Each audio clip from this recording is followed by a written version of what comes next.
Kandia with Embroidery Boss. Thanks so much for joining in today. We are going to make a personalized embroidered card. Here's what you're going to need. Spray adhesive, a sharp pair of scissors, bobbin, which is going to be the same color as your thread that you're using to do the top stitching, your embroidery hoop, as well as fabrics. And you want to use a variety of fabrics and embellishments just to make it really nice. And once again, we are always in search of that wow factor. So on top of the fact that this card will be embroidered and personalized, we really want to make it nice. You want to use a medium to heavyweight stabilizer. Today we are using a medium weight stabilizer, but most importantly, you want to prepare your machine with a size 9 or 10 needle. Now, the 9 would come 70 over 9, and the 10 would come 65 over 9. And what happens is these size needles are very small in the hole, which punches small holes in the paper. The larger the needle, the larger the hole will be. And just keep in mind, we are embroidering on paper. Let's get started. I've already loaded the hoop with the medium weight stabilizer. Next, you want to take your spray and spray it very liberally, and then you want to apply your card inside of the hoop like so, and then you want to put it on the machine.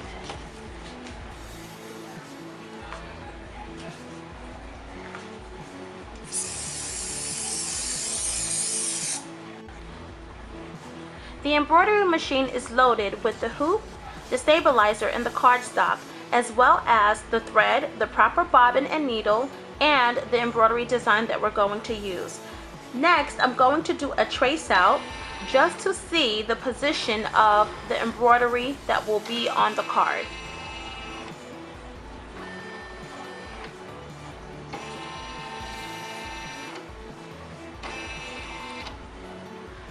I am pleased with the position of the embroidery design. However, I think that the embroidery design is a little large, so what I'm going to do is just reduce the size of the embroidery design. And now I'm going to do another stitch out or trace out.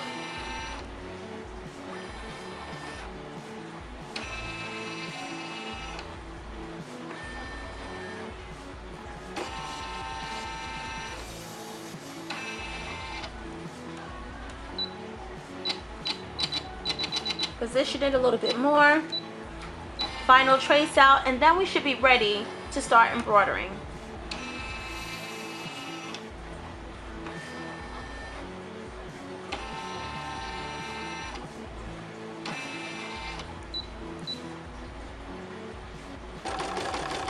We're in the process of making appliques for the card, and if you are wondering what kind of card we are making a birthday card.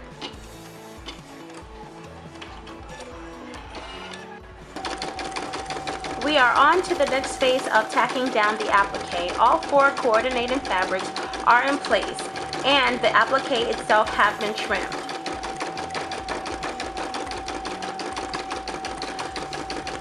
When embroidering on a card, you also want to set your machine on the lowest speed. Now, this can be tricky depending on the type of machine that you have. Some machines have the lowest speed set at 350, and some are set at 600 and 650. 650 or 600 speed will work. Stitches per minute will work.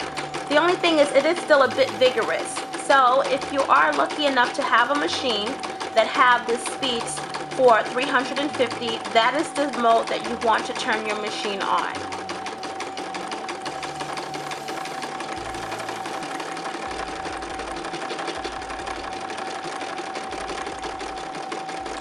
Anything higher than 650 is really overkill, and you run the risk of the machine stitching so vigorously that it will tear your paper. We're on the final process of the appliques. We're just attaching the stitch string to the balloons, and then we can personalize the card.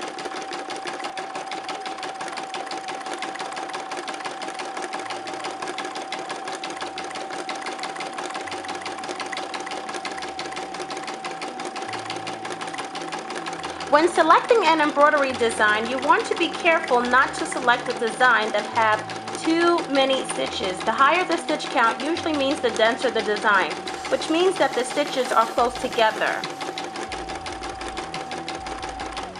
When stitches are in this format, what happens is it usually will sink into the fabric or the card, causing running the risk of it tearing.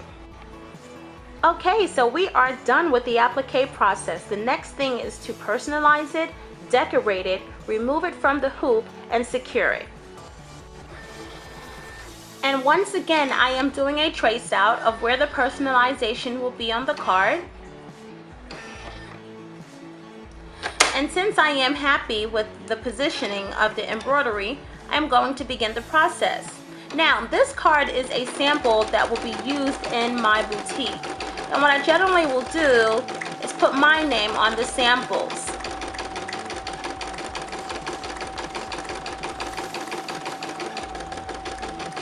And once again, we have the machine set at 350 stitches per minute, which is this machine's lowest speed. And you can embroider on a card using 600 to 650 stitches per minute. However, that is a bit vigorous, and you do run the risk of punching a hole into the card.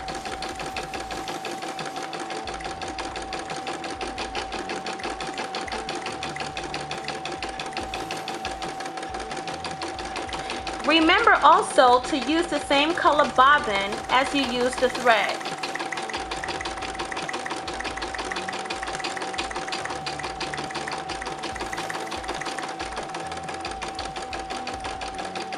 And you also want to select a design that has not too many stitches, so fewer stitches is best.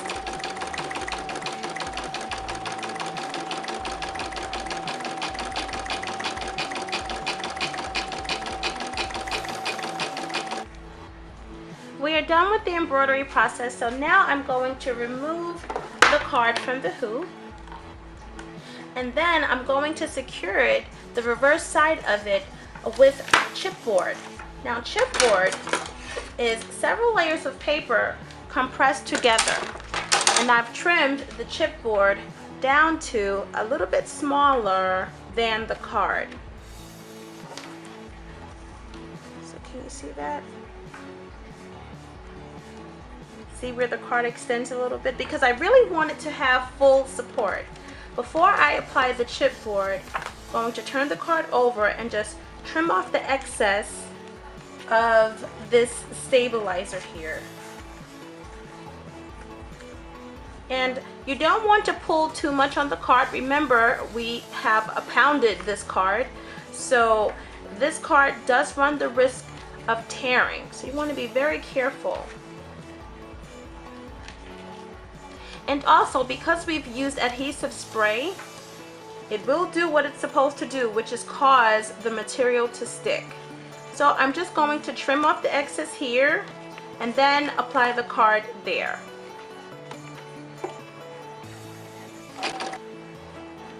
The excess stabilizer have been trimmed away. Now I'm going to spray the chipboard liberally with the spray adhesive and then apply it to the inside or the reverse front side of the card. This will provide strong support.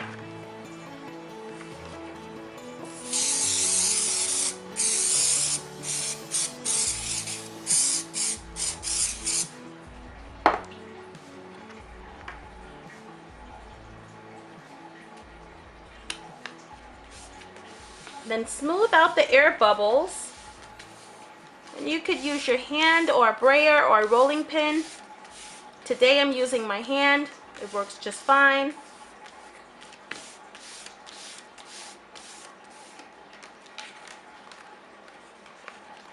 Once you open it and close it, you will feel the support almost immediately.